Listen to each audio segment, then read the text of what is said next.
kind of fun to be at this iconic spot, but we're making our way, eating our way around the state, having a lot of fun. We're going to enjoy this and really just making the case forcefully that while there's a lot of great Republicans in this race, and I'm not going to trash talk the other opponents like some have, instead I'm going to focus on we have to offer why we're the best candidate to take on the real opponent, which is Hillary Clinton. I mean, Hillary Clinton, after we've seen these emails, could be the deceiver-in-chief, but we can't trust her to be the commander-in-chief.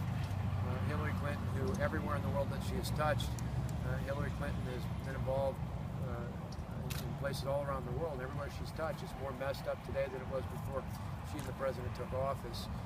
She is a real threat for this country going forward.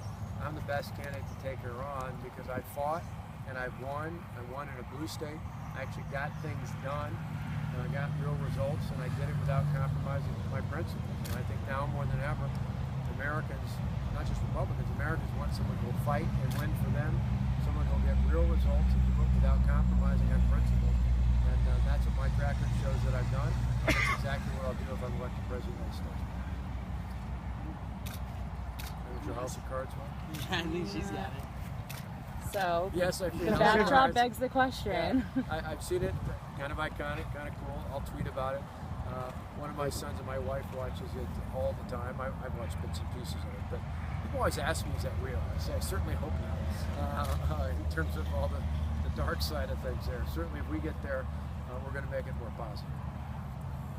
I had a question about the debate.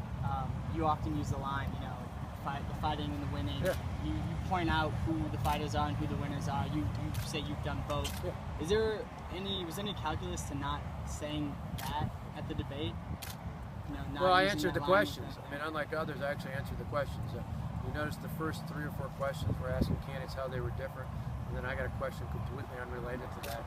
And so it's, I could ignore the question, but I think Americans are frustrated with politicians that ignore the question as well. And so from our standpoint, there's 8 more primary debates. Certainly there's plenty more discussions. I mean, one of the great things is, polls are polls. I've said nationally, even when I was in first place, national polls don't mean much of anything. What matters is the polls in states like South Carolina, New Hampshire, Iowa, Nevada, North Carolina, Georgia, early states.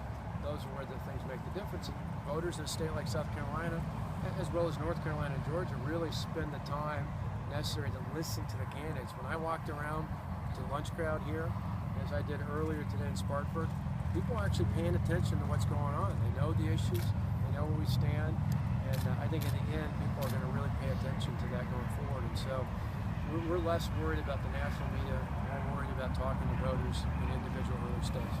What are you hearing from South Carolina voters specifically? I heard a few people talking to you about, I think, Medicare, Medicaid. Any other issues in particular? That was the first one I heard about that in the last couple of trips. But really, it's 2 things. People are concerned about the economy. Actually, 3 things, I should say.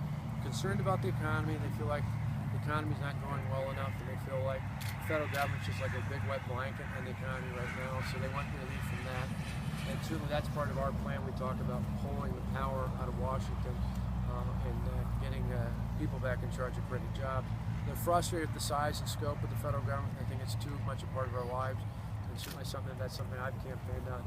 And then a big worry is ISIS and radical Islamic terrorism. People are very concerned, feeling like we're leading from behind. I think particularly after what happened in particularly what happened in Chattanooga, where we saw the attack on military personnel.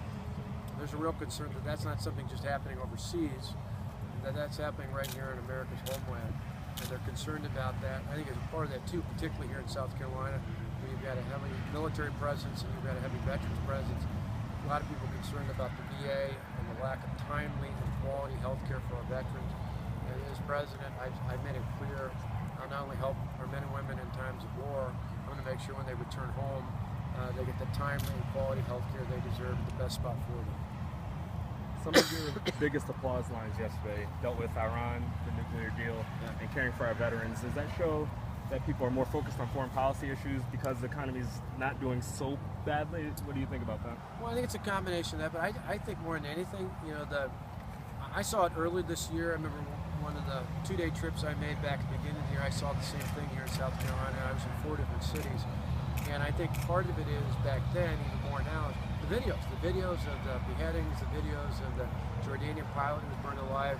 suddenly are real. You don't need to read about it in the newspaper. You can actually see it on your own phone, your own computer.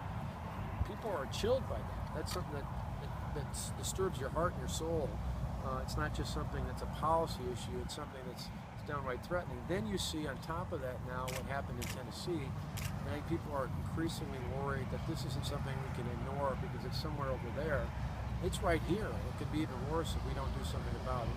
And so I think that's a part. I think people are still concerned that the economy is not growing fast enough, so that it will be an ongoing issue. But I do think safety, the personal safety that people feel about themselves and their families, will indeed be an issue. And I'd love it to be an issue with Hillary Clinton. Because to me, I'd love to contrast the fact that everywhere in the world that Hillary Clinton has touched is worse off today than before she and the president took office. Her foreign policy has been an absolute failure. And in contrast, in my lifetime, the best president of national security and foreign policy was a governor from California. Under President Reagan, we rebuilt the military, we stood up for our allies, we stood up against our enemies in America at one of the most peaceful times in modern American history.